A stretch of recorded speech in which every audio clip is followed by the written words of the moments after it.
A gente sempre pensa nas muitas possibilidades que existem na nossa vida, de um modo geral, sobre a experiência com o sagrado. Mas uma coisa muito comum, e Suzana estava falando muito dessa diferença entre crer em Deus e sentir, confiar em Deus, é que a sociedade humana, ela cria um conjunto de princípios ou de, digamos assim, coisas que a gente pode conquistar para nos dar a sensação de segurança. Quem não quer passar no concurso público? Para ter segurança, né? Quem não quer ganhar na Mega Sena da virada? Para ter segurança. Quem não quer ter amigos influentes? Para ter segurança. Quem não quer ter um plano de saúde dos melhores que existe? Para se sentir mais seguro. Quem não quer morar num lugar muito bonito e mais seguro, sei lá, com cercas elétricas, num condomínio, para se sentir seguro? O grande drama da humanidade é que a gente tem depositado a nossa confiança nas coisas e nos homens, mantendo apenas a nossa crença em Deus. E essa desconexão faz com que a gente não consiga sentir a serenidade, como dizia Jesus, dessa paz que excede todo entendimento que emana de Deus. Certa feita eu encontrei um amigo que me contou uma experiência que ele passou quando a filha dele adoeceu. Primeiro, o diagnóstico foi meio severo e ele ficou um pouco tranquilo, afinal de contas ele podia levar para o melhor hospital de São Paulo e pagar o que estavam cobrando, 150 mil reais por mês de tratamento, convicto que com isso estaria tudo resolvido, aí estaria a segurança que ele tanto precisava. E a esposa sempre dizia para ele, seria bom a gente pedir ajuda a Deus. E ele dizia, acredite, ele não tem como pagar esse plano. E ele foi para o hospital, uma vez que ele tinha condição desse tratamento, que era um tratamento que não era diferente do que poderia ser oferecido em nenhum país do mundo. Mas ele percebeu que não adiantava somente o dinheiro. Porque muitas vezes os médicos tinham outros pacientes também. Mas ele lembrou que ele conhecia um ministro da saúde. E ligou para o ministro, que ligou para o diretor do hospital, que fez com que os médicos, se sentindo obrigados por essa ligação, dessem uma assistência diferenciada à filha dele. Foi quando a esposa disse, seria bom a gente pedir ajuda a Deus. Aí ele disse, Deus não conhece o ministro da saúde como eu conheço. E a criança não melhorava, ela só piorava. Depois disseram para ele que certamente ele precisaria fazer um tratamento fora do Brasil, com algumas descobertas mais recentes, experiências. E no avião, a esposa disse, seria bom a gente pedir ajuda a Deus. E ele disse mais uma vez, mas Deus não tem esse conhecimento que esses médicos têm lá fora para ajudar a nossa filha. E depois de todo esse percalço em que ele usou o dinheiro que ele tinha, que ele usou os conhecimentos que ele tinha, que ele usou todas as possibilidades que estavam a seu alcance materialmente falando, a filha não melhorava. E somente quando ela estava num quadro muito crítico, e depois de um deboche que certamente Deus, que é um pai muito amoroso, nem liga, nem se choca, porque compreende a nossa arrogância, compreende a nossa fantasia de acreditar nas próprias forças. Certamente esse pai amoroso esperou esse filho cair em si e entender que a fonte de todos os recursos e a nossa primeira busca tem que ser Deus. Foi quando ele finalmente, percebendo que nada do que ele tinha era suficiente para curar a filha, ele se ajoelhou, chorou, pediu a Deus perdão por ter ignorado e pediu ajuda a Deus.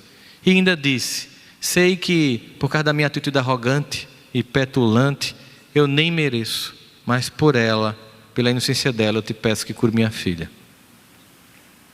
Embora os médicos tivessem dito para ele, naquele mesmo dia, que o quadro dela era irreversível, estranhamente, para muitos, mas não para quem confia em Deus, a criança começou a melhorar. E de um quadro irreversível, de uma doença rara, ela se tornou completamente curada. E ele entendeu, naquele deserto que ele passou, que é exatamente nesses momentos que finalmente todas as nossas forças materiais se esgotam muito rapidamente e vivemos uma experiência em que, por mais que os parentes nos amem, eles não vão deixar a vida deles para viver nossa solidão e o nosso calvário. Por mais que as pessoas estejam fazendo preces nas instituições religiosas que nós frequentamos e pedimos, ore por mim, ore por minha filha, por mais que se façam correntes de oração, esse é um projeto e um calvário muito particular, que cada um, tanto a mãe como o pai e a própria criança, enfrentavam o seu modo e aprendiam alguma coisa do seu jeito, mas nenhum deles desprovido da presença permanente de Deus. Por isso, o deserto nos dá essa capacidade de desconstrução total desse ego infantil que nos faz crer que o lugar que ocupamos é o que nos dá relevância. A relevância é o fato de sermos todos filhos de Deus. Para a sociedade pode ser que lugares, posições, destaque possa provocar relevância. A nossa relevância é sentirmos-nos filho de um Deus. Talvez seja difícil para a gente, do ponto de vista cognitivo, mesmo, não falo nem emocional, cognitivo, entender como é que um ser tão potente me conhece individualmente. Talvez seja difícil nos momentos, como Suzana colocava, de achar que só se o final do ano for frutífero, em todos os sentidos, afetivos, materialmente, Deus honrou a nossa vida. Seja difícil nos momentos em que a gente está sentindo a dor do crescimento, perceber Deus naquele lugar. E também achar difícil que Ele possa estar nos ouvindo. Porque muitas vezes precisamos entender que é preciso assumir essa fragilidade.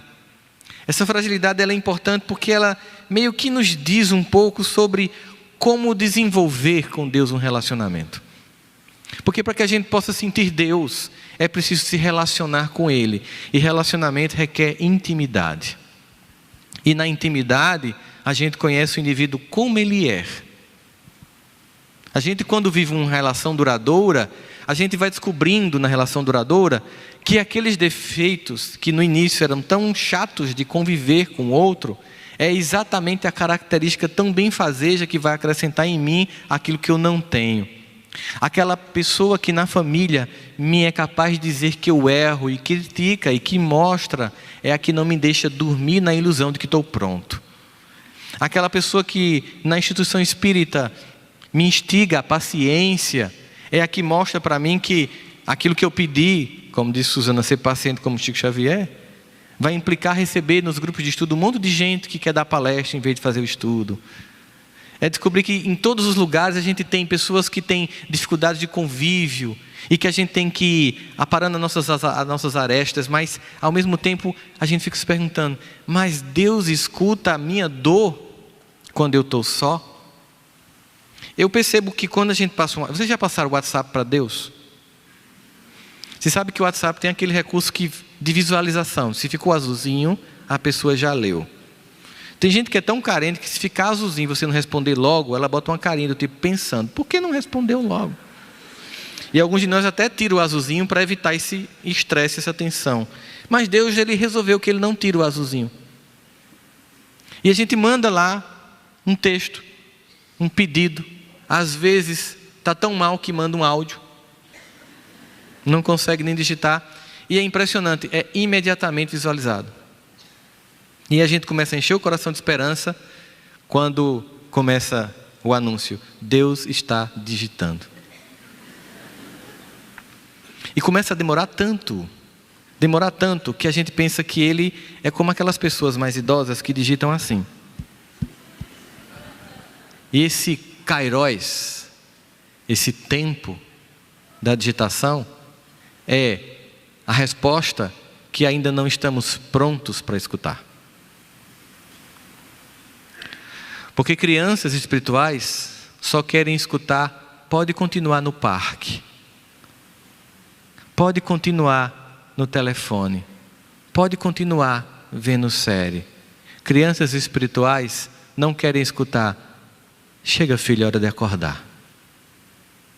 Enquanto a gente não está pronto para ouvir, Deus está digitando. Esperando que nós tenhamos a capacidade de entender como essa mensagem vai tocar o nosso coração para nos transformar. A primeira coisa seria, será que Ele me escuta como pessoa, individualmente? Eu tenho absoluta convicção que todo mundo que está aqui sentado acha que sim. Mas eu duvido que a maior parte de nós sinta isso. A gente tem uma compreensão muito intelectual de Deus. A gente estudou, que é Deus, causa primária de todas as coisas. Ser o infinito não, é um atributo, não se confunda o atributo com o ser. A gente estudou as definições, a gente vai para as obras subsidiárias e vê todas as definições. A gente tem compreensão, no campo da teologia são discussões imensas sobre Deus, a relação dele com a gente, mas ao mesmo tempo a gente não consegue ainda sentir. E é por isso que é preciso apagar a luz, como diz Gilberto Gil. É preciso estar só. É preciso estar num deserto para, num total desprovimento das identidades materiais, finalmente a gente entender a presença de Deus. Quando nenhuma das coisas que julgamos serem capazes de nos dar segurança, paz e tranquilidade estão presentes, sentir a presença de Deus. Mas ao mesmo tempo, sentir a presença de Deus no deserto é algo tão inconveniente, porque quem é um ser humano num deserto? Esses muitos simbolismos que os desertos têm para os judeus e para os cristãos, que faria com que a gente passasse anos estudando o simbolismo do deserto, mas a gente imaginar uma pessoa num deserto desprovida de todos os seus títulos, que não servem para nada, seu conhecimento, sua teologia, seu arcabouço intelectual, seus amigos influentes, seu sucesso, qualquer coisa, seu dinheiro, seu patrimônio, de nada vai adiantar neste momento. Ao mesmo tempo, a sensação de ser tão pequeno, e em meio a bilhões e trilhões de grãos de areia, Deus conhece e sente a vibração de cada átomo, de cada célula do meu corpo. Óbvio que isso é tão incompreensível que Davi disse: tal ciência é tão preciosa que eu não alcanço de tão alta, mas eu sei que tu me sondas. E quando Davi diz sonda, sabe quando a gente faz um exame clássico de sangue e o médico diz: eu não consigo diagnosticar, eu preciso fazer uma coisa mais profunda, eu vou pedir uma ultrassonografia. Ele vai tentar sondar. Deus já sonda, conhece. E para isso eu preciso me relacionar com Ele com a franqueza que a gente vê em Davi em vários momentos. Eu aqui selecionei um salmo específico, em que a gente vê a franqueza com que Davi conversa com Deus. Porque quando Suzana diz assim: olha, eu queria um plano B, eu estou fazendo uma renegociação. Porque de fato tem hora que a gente acha, eu acho que deve ter uma burocracia, a gente acha que talvez o céu seja meio como uma repartição pública, e de repente o processo encalhou. E você tem que ir lá usar alguém influente para mandar o processo andar. Parece que a coisa não flui. E você acha que tem uma burocracia celeste que Deus não está entendendo. Eu acho que eu vou precisar fazer um empenho, né? Eu vou precisar fazer uma petição. Eu vou ver se o vereador pode falar com o secretário, para ele falar com o prefeito. A gente tem essa dinâmica na terra e pensa que é assim com Deus, que Ele está distante, que tem um séquito hierárquico de bajuladores para chegar no coração de um pai amoroso. E não é assim que funciona. Davi, no Salmo 39, tem um trecho muito interessante que ele começa a mostrar a angústia dele. A partir do versículo 11, ele diz assim: testemunhas maldosas enfrentam-me, questionam-me sobre as coisas que nada sei. Elas me retribuem o bem com o mal e procuram tirar-me a vida. Contudo, quando estavam doentes, eu as visitei, chorei com elas, jejuei com elas, me recolhi em oração por elas. Saí vagueando e pranteando como um amigo, como um irmão, e me prostrei enlutado, como se fosse a minha própria mãe.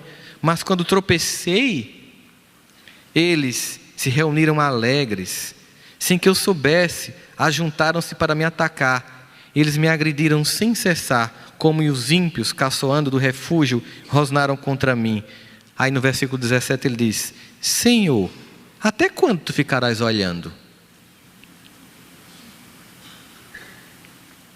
Livra-me do ataque deles, livra-me da minha vida preciosa. Lá no versículo 22 ele diz: tu viste isso, Senhor?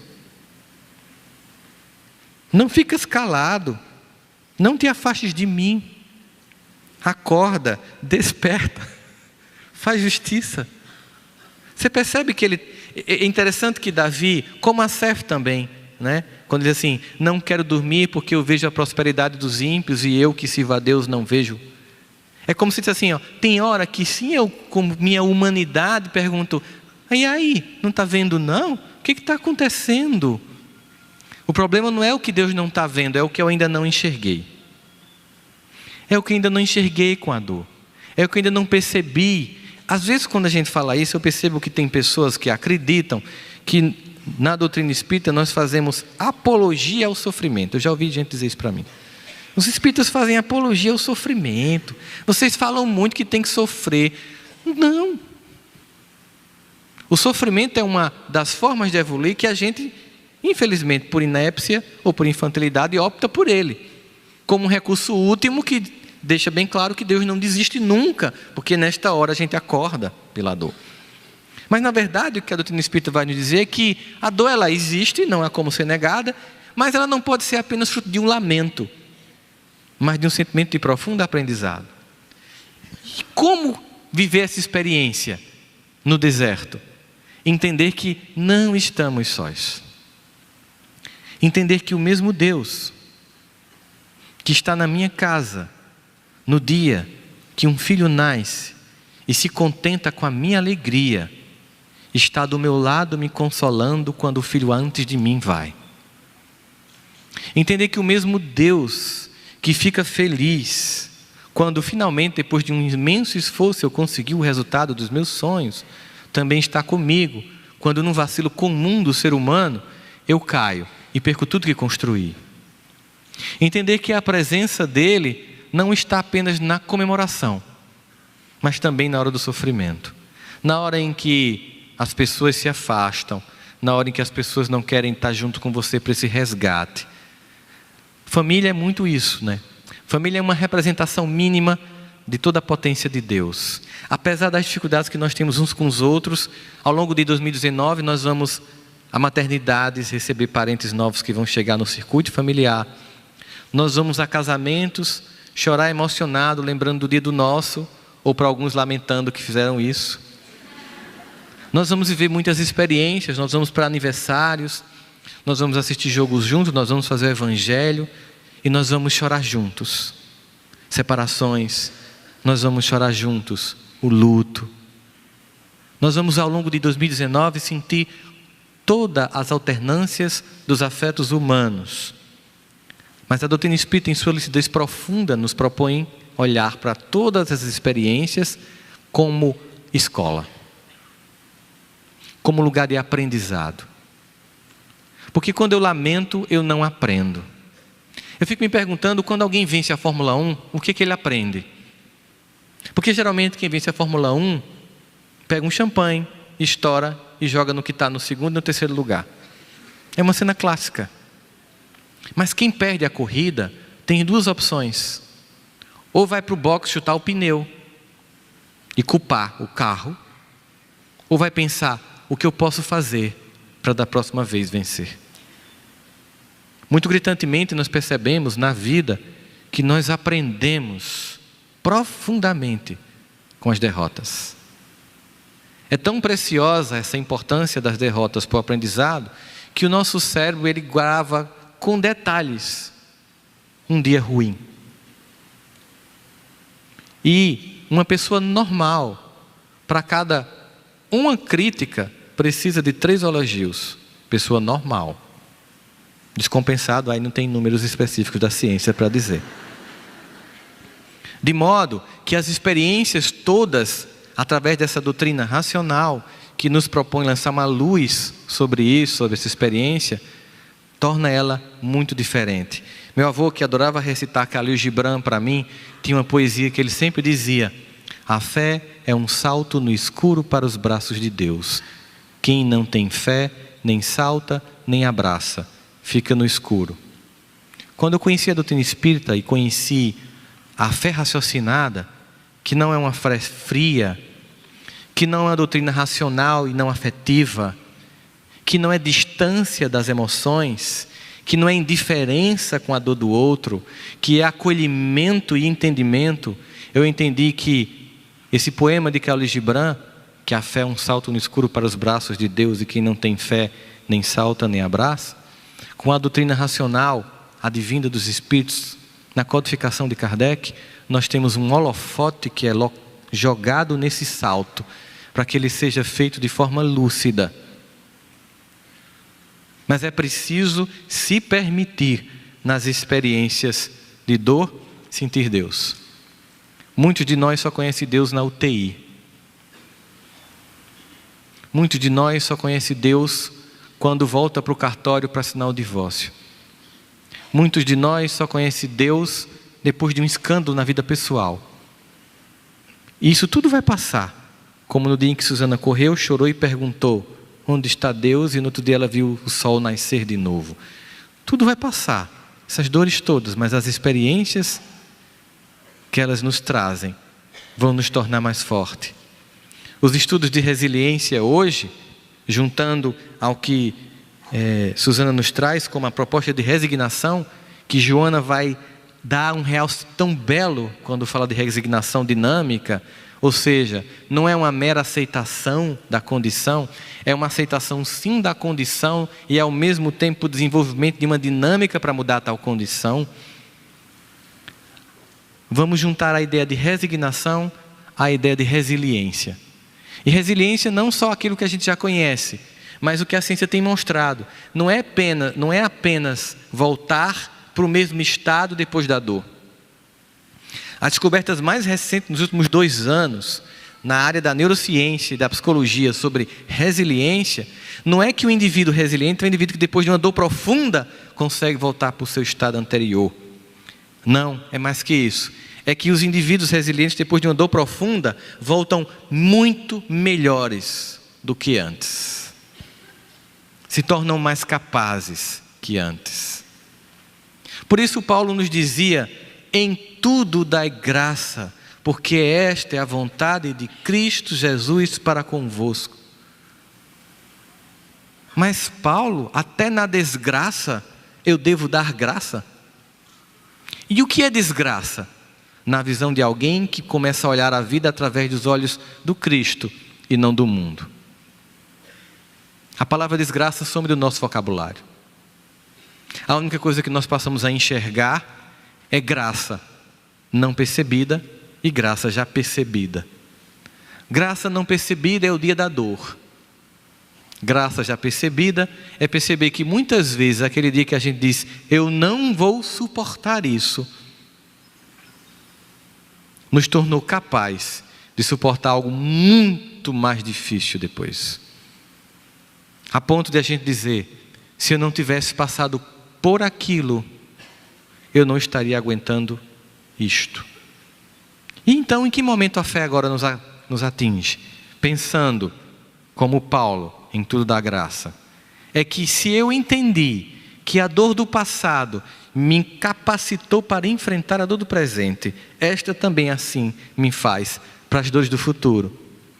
E em antecipação de fé eu agradeço a Deus, no meio da dor, as fibras, as forças que surgem para fortalecer os meus músculos físicos, morais, emocionais e espirituais, para que eu possa ter mais potência e me permitir ser cada vez mais capacitado por Deus, não somente para servir a mim, mas sobretudo para servir aos demais.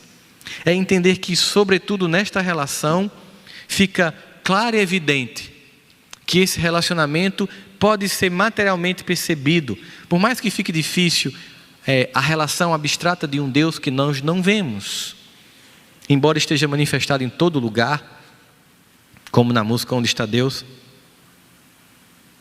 É a percepção de que nos outros que me cercam eu vejo a materialização desse amor. Isso é o que é o mais encantador. Lembrando de João quando diz: mente o homem que diz que ama a Deus a quem viu e não ama ao seu próximo a quem viu. Percebemos que uma das expressões perfeitas desse amor é entender que fora da caridade não há salvação. E a caridade não é apenas um gesto. A caridade não é apenas o feito de obras fantásticas que impressionem externamente a humanidade. A caridade é algo que, antes de tudo, me transforme no processo. Porque nós temos visto pessoas que fazem obras externas grandiosas, mas porque não se transformam internamente, caem rapidamente na ruína.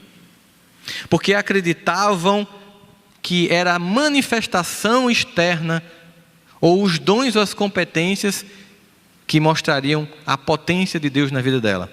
Paulo já tinha enfrentado isso na comunidade de Coríntios, por isso disse assim: ainda que E essa palavra já diz tudo na carta.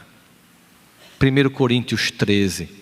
Ainda que eu falasse a língua dos homens e dos anjos, sem caridade eu nada seria, sem amor eu nada seria. E desculpa quem achou que isso era de Renato Russo. Ainda que. Portanto, essa relação com Deus é para deixar bem claro para mim que desenvolvendo essa intimidade com Deus, ainda que eu desenvolva todas as potências intelectuais, toda a simbologia social de visibilidade, qualquer dessas coisas rapidamente passageiras, no final da jornada, é somente o ainda que eu levo para o outro lado. Mas é importante, para finalizar, que a gente tente desconstruir algumas mentiras que contamos para nós mesmos. Deus não está distante, somos nós que não percebemos. Nós não percebemos porque achamos que Ele é uma autoridade tão distante quanto as humanas. E esquecemos que Ele é um paizinho, como dizia Jesus, Abba, próximo e cuidadoso. Nós não acreditamos às vezes, até porque percebemos que Ele é um paizinho próximo e cuidadoso. Mas como somos filhos rebeldes e ingratos, imaginamos que Ele, como um pai muito mais voltado para aquele modelo violento, deve estar profundamente decepcionado e temos dificuldade de conversar com Deus. Temos dificuldade de chegar no nosso quarto, no nosso deserto e dizer a verdade. Por isso que Gilberto diz assim, eu tenho que desatar o nó da gravata, do sapato, ou seja, quando for conversar com o papai, não vem com personagem. Não vem com a foto de Instagram modificada que a gente posta na rede social. Não vem com a vida editada de um personagem que você quer convencer o mundo que você é. Venha como você é. E não pense que você vai surpreendê-lo nem decepcioná-lo. Porque Ele ama profundamente. É preciso ter coragem de conversar com toda a intimidade, dizer da dor, da angústia. Das vezes que você pensa assim, hoje eu estou com tanta raiva, Deus, tanta raiva, que aquela pessoa que eu racionalmente sei que é teu filho, eu queria que morresse. Podia tirar ele dessa encarnação, tem tantos planetas no universo. Essa franqueza, e depois entender assim, eu sei que é surto meu, mas é o que eu estou sentindo. E eu preciso dizer a vocês, por quê? Porque eu não quero mais sentir isso. Porque enquanto eu não admitir que eu estou sentindo isso, eu vou continuar achando que eu sou quem eu não sou. E é preciso que eu me conheça como eu sou, como você já me conhece, e aprenda a me amar assim mesmo. Porque esse aprendizado de me amar assim mesmo, reconhecendo quem sou, e você sabendo quem sou eu e me amando, vai me dar a condição de entender que não me resta outra alternativa a não amar todas as pessoas. E finalmente entender que a minha intimidade contigo vai ser desenvolvida cada vez mais quando eu for intimamente envolvido com todos os outros filhos teus. Quando eu não for indiferente à dor do mundo. Quando eu não for indiferente a quem mora num outro continente. Quando eu não for indiferente às pessoas. Quando eu desenvolver em mim algo essencial, que é até título de um livro que um amigo meu está publicando e que está vendendo aí. A empatia. Eu queria terminar, eu vou precisar de mais 3 minutinhos, só para dizer para vocês a competência de Jesus de desenvolver instantaneamente competências empáticas na multidão, que estava com pedras para atingir aquela mulher adúltera. Num sentimento de projeção das sombras de cada um individualmente, naquela vítima que caiu, como qualquer um poderia ser ela, e joga nela. E a cinematografia sempre mostra um Jesus irritado com a multidão que se aproxima. E eu sempre me perguntei por que Jesus não resolveu a parada rápido. Poxa, imagina a angústia da mulher. A multidão chegando atrás. E Jesus lá vendo a cena, deixando o filme rolar em Hollywood. E a angústia dela, ele podia ter feito, opção 1, eu pensei na época, jogado a capa da invisibilidade de Harry Potter na mulher. Ninguém ia ver ela não seria atingida. Opção 2, já que ele andou sobre o mar, e com certeza modificava as leis para poder ir sobre ela em nome do amor, ele poderia fazer flutuar uma altitude que as pedras não atingissem. Como ele transformou água em vinho, eu também pensei, já que ele modificava o componente atômico das substâncias, ele bem que poderia transformar as pedras em areia, no máximo que ele ia precisar era de colírio depois. Nenhuma dessas coisas ele fez, e eu percebi que os cineastas estavam equivocados em mostrar um Jesus irritado com a multidão. Um Jesus que olhava acusando: quem são vocês, raça de víboras? Não era compatível com a personalidade de Cristo acolhedor. Ali havia a materialização do amor de Deus, que é Jesus, que queria salvar não somente a mulher, mas a todos. E ao fazer uma simples pergunta, consegue rapidamente dissolver o psiquismo coletivo, consegue dissolver a projeção da sombra, consegue dissolver a acusação fútil coletiva das pessoas, consegue dissolver a cilada que o sinédrio colocava na situação e devolve a cada um a própria sombra, a própria identidade, e faz com que todos se coloquem no lugar da mulher e desenvolvam empatia. O que nós precisamos é entender que não adianta entrar num quarto e ficar só e aprender com a dor. É preciso, além disso, uma vez aprendendo com a dor, e mesmo antes disso, não esperar apenas que a dor seja um recurso didático para os outros.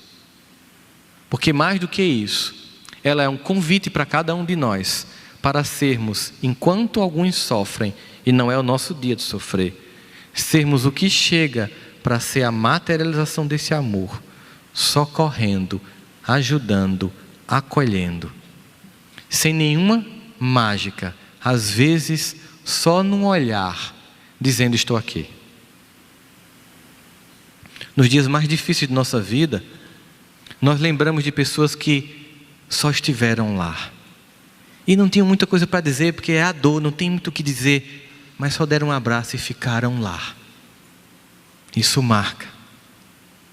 A intimidade de conhecer Deus no deserto é me ensinar a ajudar as pessoas quando elas estiverem no deserto dela, porque quando eu estiver com ela, eu sou a prova viva de que ela não está só e que Deus, através de mim, não abandona ninguém.